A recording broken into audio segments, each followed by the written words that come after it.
How to become graphic designer in 3 months. നിങ്ങൾ ഒരു graph designer ആവാൻ ആഗ്രഹിക്കുന്നവരാണെന്നുണ്ടെങ്കിൽ നിങ്ങൾക്കുള്ള ഒരു വീഡിയോ ആണ്. സോ ഏകദേശം 3 മാസം കൊണ്ട് എങ്ങനെയാണ് നിങ്ങൾക്ക് ഒരു കംപ്ലീറ്റ്ലി ഒരു ഗ്രാഫ് ഡിസൈനർ ആയി മാറുക എന്നുള്ളതിന്റെ ഒരു പ്രോസസ്സാണ് ഈ ഒരു വീഡിയോയിലൂടെ ഞാൻ നിങ്ങൾക്ക് പറഞ്ഞുതരാൻ പോകുന്നത്. Hey guys, welcome back to my channel. I am Rasil. I am a graphic designer and a co-founder. So ഈ ഒരു പ്രോസസ്സിനെ നമ്മൾ 3 ടൈപ്പ് ആയിട്ട് തിരിച്ചിട്ടുണ്ട്. പാർട്ട് 1, പാർട്ട് 2, പാർട്ട് 3 ഇങ്ങനെ 3 ടൈപ്പ് ആയിട്ട് തിരിച്ചിട്ടുണ്ട്. അവസാനം വരെ വാച്ച് ചെയ്യുന്നവരാണെന്നുണ്ടെങ്കിൽ നിങ്ങൾക്ക് ഒരു ബോണസ് ടിപ്പ് കൂടി ഞാൻ പറഞ്ഞു തരുന്നുണ്ട്. സോ അതുകൊണ്ട് തന്നെ നിങ്ങൾ കംപ്ലീറ്റ്ലി ഈ ഒരു വീഡിയോ വാച്ച് ചെയ്യാൻ നോക്കുക. പാർട്ട് 1 നമ്മൾ ആദ്യം മനസ്സിലാക്കേണ്ട കാര്യമാണ് എന്താണ് ഒരു ഗ്രാഫ് ഡിസൈനിങ് അല്ലെങ്കിൽ എന്താണ് ഒരു ഗ്രാഫ് ഡിസൈനർ എന്നുള്ളതാണ്. സോ ചുരുക്കി പറഞ്ഞു കഴിഞ്ഞാല് ഒരു ഗ്രാഫ് ഡിസൈനിങ് എന്നത് ഒരു പർട്ടിക്കുലർ മെസ്സേജിന് ഗ്രാഫിക് ഡിസൈൻ എലമെന്റ്സ് ആയ ഷേപ്സ്, ഇമേജസ്, ടെക്സ്റ്റ്, ഫോണ്ട് ഇതൊക്കെ യൂസ് ചെയ്തിട്ട് നമ്മൾ കമ്മ്യൂണിക്കേറ്റ് ചെയ്യുന്നതിനെയാണ് ഒരു ഗ്രാഫിക് ഡിസൈനിങ് അല്ലെങ്കിൽ ഗ്രാഫിക് ഡിസൈനറെ നമ്മൾ വിളിക്കുന്നത്. സോ ഉദാഹരണമായിട്ട് നോക്കുകയാണെങ്കിൽ logos, posters, social media posters, packaging ഇങ്ങനത്തെ ഉള്ളതൊക്കെ തന്നെയാണ് നമ്മൾ ഇതൊക്കെ ഡിസൈൻ ചെയ്യുന്നതിനാണ് നമ്മൾ ഒരു ഗ്രാഫിക് ഡിസൈനർ എന്നുള്ളത് നമ്മൾ പറയുന്നത്. രണ്ടാമത്തെ ഒരു കാര്യമാണ് നമ്മൾ ഇതിന് ഹോപ്പ് ഉണ്ടോ എന്നുള്ളത്. അതായത് ഗ്രാഫിക് ഡിസൈനിങ്ങിന് ഇനി എടുക്കുന്നതിനോ അല്ലെങ്കിൽ പഠിക്കുന്നതിനോ നമ്മൾ ഹോപ്പ് ഉണ്ടോ എന്നുള്ള കാര്യം. സോ ബിസിനസ് നിലനിൽക്കുന്ന കാലം ഒരു ഗ്രാഫിക് ഡിസൈനറിന്റെ ആവശ്യകത കൂടുന്നേ ഉള്ളൂ. സോ നമ്മളൊരു ബിസിനസിന്റെ എന്ത് കാര്യങ്ങളും ഡിസൈൻ ചെയ്യുന്നതിന് ഒരു ഗ്രാഫിക് ഡിസൈനറിന് ആവശ്യം ഉണ്ടാവും. സോ അതുകൊണ്ട് തന്നെ ബിസിനസ് നിലനിൽക്കുന്ന കാലം നമ്മൾ ഗ്രാഫിക് ഡിസൈനർ ആവശ്യകത ഉണ്ടാവുന്നതാണ്. സോ നമ്മൾ ചെയ്യുന്ന വർക്ക് പ്രോസസ്സിൽ ചെറിയ അങ്ങോട്ടും ഇങ്ങോട്ടും ഡിഫറൻസ് ഉണ്ടാവുന്നതല്ലാണ്ട് കാര്യമായിട്ട് വലിയ മാറ്റമൊന്നും ഉണ്ടാവുകയില്ല. പാർട്ട് 2 നമ്മൾ ഈ ഒരു കാര്യത്തെ 3 ഭാഗങ്ങളായിട്ട് ഡിവൈഡ് ചെയ്തിട്ടുണ്ട്. മന്ത് 1 ചെയ്യേണ്ടതും, മന്ത് 2 ചെയ്യേണ്ടതും, മന്ത് 3 ചെയ്യേണ്ടതും ഇങ്ങനെ 3 ഡിവൈഡ് ചെയ്യുന്നുണ്ട്. മന്ത് 1 ചെയ്യേണ്ടത് നിങ്ങൾ ബേസിക്സ് ആയിട്ടുള്ള തിയറീസും ബേസിക്സ് ഒരു ടൂൾസ് നോളേജും നിങ്ങൾ മനസ്സിലാക്കണം. ടൂൾസിന്റെ കാര്യം സംസാരിക്കുമ്പോൾ നമ്മൾ ഏത് സോഫ്റ്റ്വെയർ ആണ് കൂടുതൽ പഠിക്കേണ്ടതെന്ന് ചോദിച്ചു കഴിഞ്ഞാൽ നിങ്ങൾ മസ്റ്റ് ആയിട്ട് നിങ്ങൾ ട്രൈ ഔട്ട് ചെയ്യേണ്ടതാണ് അല്ലെങ്കിൽ നിങ്ങൾ യൂസ് ചെയ്ത് പഠിക്കേണ്ടതാണ് ഇല്ലുസ്ട്രേഷനും ഫോട്ടോഷോപ്പും. ഈ 2 സോഫ്റ്റ്വെയർ ആണ് ഗ്രാഫിക് ഡിസൈനറിന് ഏറ്റവും കൂടുതൽ യൂസ്ഫുൾ ആവുന്നത്. പിന്നെ അല്ലെങ്കിൽ ചിലവര് നിങ്ങൾ ക്യാൻവ, പിന്നെ ആഫ്റ്റർ എഫക്ട്സ് ഇതൊക്കെ പഠിക്കുന്നുണ്ടാവും. സോ നിങ്ങൾ എത്രത്തോളം സോഫ്റ്റ്വെയർ പഠിക്കുന്നു അത്രത്തോളം നിങ്ങൾ യുണീക്ക് ആയിട്ട് മാറും എന്നുള്ള ഒരു കാര്യം നിങ്ങൾ മനസ്സിലാക്കുക. സോ അതുപോലെ തന്നെ അത്രയും ഇമ്പോർട്ടന്റ് ആയിട്ടുള്ള കാര്യമാണ് തിയറീസ്. നിങ്ങൾ colour theory, colour psychology, logos, different type of logos, hierarchy ഇതിനെ കുറിച്ചിട്ട്, പിന്നെ ഡിസൈൻ പ്രിൻസിപ്പിൾ ഇതിനൊക്കെ കുറിച്ചിട്ട് നിങ്ങൾ എത്രത്തോളം നോളജ് ചെയ്യണോ അത്രത്തോളം നിങ്ങളുടെ ഡിസൈൻസ് ഫാസ്റ്റ് ആവുകയും ഇംപ്രൂവ് ആവുകയും ചെയ്യും. സോ നിങ്ങൾ ടൂൾസിന് എത്രത്തോളം ഇമ്പോർട്ടന്റ് കൊടുക്കുന്നു അത്രത്തോളം ഇമ്പോർട്ടന്റ് ഉണ്ട് ഈ ഒരു തിയറി സെക്ഷൻസും. സോ നിങ്ങൾ ഫസ്റ്റത്തെ മാസം ഈ ഒരു തിയറി സെക്ഷൻസും നിങ്ങൾ ടൂൾസും നിങ്ങൾ ബേസിക് ആയിട്ട് നിങ്ങൾ പഠിക്കാൻ സ്റ്റാർട്ട് ചെയ്യുക. ഓക്കെ, രണ്ടാമത്തെ മാസം നിങ്ങൾ ചെയ്യേണ്ടത് നിങ്ങൾ സിമ്പിൾ ആയിട്ടുള്ള പ്രൊജക്ട് വർക്കുകൾ ചെയ്യുക എന്നുള്ളതാണ്. സോ നിങ്ങൾ സിമ്പിൾ ആയിട്ട് നിങ്ങൾ പിൻട്രസ്റ്റ്,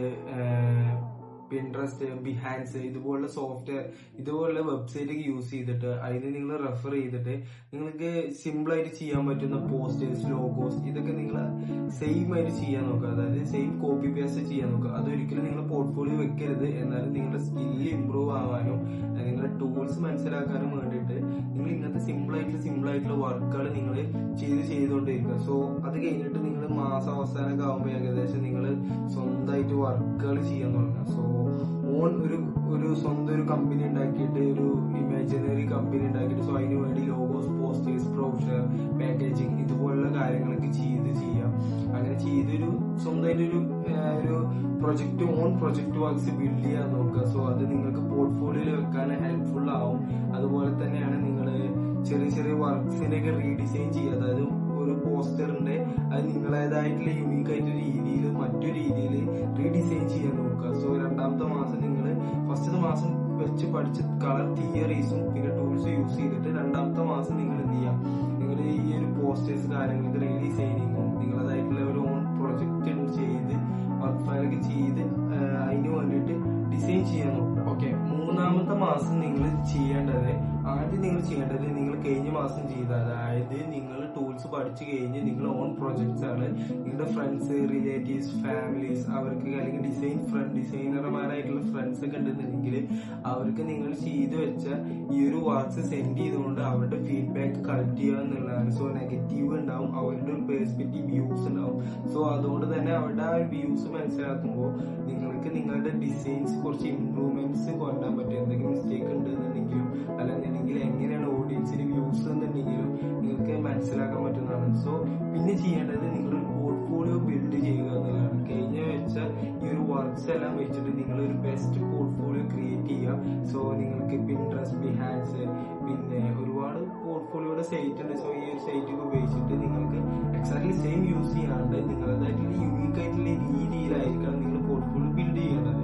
സോ നിങ്ങളുടെ പ്രൊജക്ട് വർക്കുകളൊക്കെ വെച്ചിട്ട് നിങ്ങൾ നല്ലൊരു പോർട്ട്ഫോളിയോ ക്രിയേറ്റ് ചെയ്യാം. സോ ഇതാണ് പാർട്ട് 2 നമ്മൾ പറയാൻ പോകുന്നത്. നിങ്ങൾ ഓരോ മാസവും നിങ്ങൾ ചെയ്യേണ്ട സ്റ്റെപ്പ് ബൈ കാര്യങ്ങൾ ഈ ഒരു പാർട്ട് 2 നിങ്ങൾക്ക് വ്യക്തമായി മനസ്സിലായിട്ടുണ്ട് എന്ന് ഞാൻ വിശ്വസിക്കുന്നു. സോ ഇനി പാർട്ട് 3 കാര്യങ്ങൾ പറയാന്നുണ്ടെങ്കിൽ പാർട്ട് 3 അവോയ്ഡ് ചെയ്യേണ്ട മിസ്റ്റേക്സ് എന്തൊക്കെയാണെന്നുള്ളതാണ് നമ്മൾ പറയാൻ പോകുന്നത്. നിങ്ങൾ എന്തൊക്കെ കാര്യങ്ങളാണ് നിങ്ങൾ അവോയ്ഡ് ചെയ്യേണ്ടത്. മെയിൻലി ഈ ഒരു കാര്യം നിങ്ങൾ എന്തായാലും അവോയ്ഡ് ചെയ്യണം, കോപ്പി പേസ്റ്റ് എന്നുള്ള സംഭവം. സോ മറ്റൊരു ഡിസൈനിനെ നിങ്ങൾ കോപ്പി അടിക്കാണ്ട് ആ ഒരു ഡിസൈനില് എന്തൊക്കെ കാര്യങ്ങൾ നിങ്ങളേതായിട്ടുള്ള ഡിസൈനിലെ മാറ്റങ്ങളും കണ്ടന്റിലെ മാറ്റങ്ങളും വരുത്തി നിങ്ങളേതായിട്ടുള്ള ഒരു യുണീക്ക് രീതിയിൽ എന്ത് ചെയ്യുക, ഡിസൈൻ ചെയ്യുക എന്നുള്ളതാണ്. അപ്പോ അടുത്ത രണ്ടാമത്തെ കാര്യം എന്നുണ്ടെങ്കിൽ അഫ്രൈഡ് ടു, നിങ്ങൾ മറ്റൊരാൾക്ക് നിങ്ങളുടെ പോർട്ട്ഫോളിയോ വർക്ക് ഷെയർ ചെയ്യുമ്പോൾ അഫ്രൈഡ് ആവുന്നു, പേടിക്കേണ്ട ഒരു അവസ്ഥ. സോ അത് നിങ്ങൾ അതിന്റെ ഒരു ആവശ്യകതയല്ല. സോ ഒരുപാട് പേര് ഡിസൈനർമാരെ ഞാൻ കണ്ടിട്ടുണ്ട്, അവരുടെ വർക്ക് മറ്റുള്ളൊരു ഏജൻസിക്കോ അല്ലെങ്കിൽ ക്ലയൻസിനെ അയക്കുമ്പോൾ ഒരു കോൺഫിഡൻസ് ഇല്ലായ്മ. സോ നിങ്ങൾ അവിടെ റിജക്റ്റ് ആവുകയാണെന്നുണ്ടെങ്കിലും നിങ്ങൾ അവർക്ക് അവിടുന്ന് ഒരുപാട് നോളേജ് അബ്സോർവ് ചെയ്യാനുണ്ട്. സോ എന്തുകൊണ്ട് റിജക്റ്റ് ആയി എന്നുള്ളത് മനസ്സിലാക്കാനും അടുത്ത പ്രാവശ്യം അത് ഇംപ്രൂവ്മെന്റ് ചെയ്യാനും നിങ്ങൾക്ക് പറ്റുന്നതാണ്.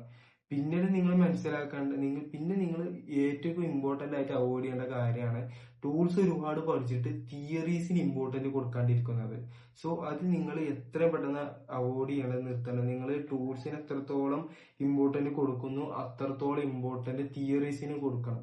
സോ തിയറി എന്ന് പറയുന്നത് ഡിസൈനിങ്ങിന്റെ ഒരു പാർട്ടാണ്, അത് നിങ്ങൾ എന്തായാലും മനസ്സിലാക്കണം. സോ ഇത്രയും കാര്യങ്ങളാണ് പാർട്ട് 1ഉം പാർട്ട് 2ഉം പാർട്ട് 3ലും നമ്മൾ പറഞ്ഞത്. എന്തെങ്കിലും കാര്യങ്ങൾ നിങ്ങൾക്ക് സംശയം ഉണ്ടെന്നുണ്ടെങ്കിൽ നിങ്ങൾക്ക് താഴെ കമന്റ് ചെയ്യാവുന്നതാണ്.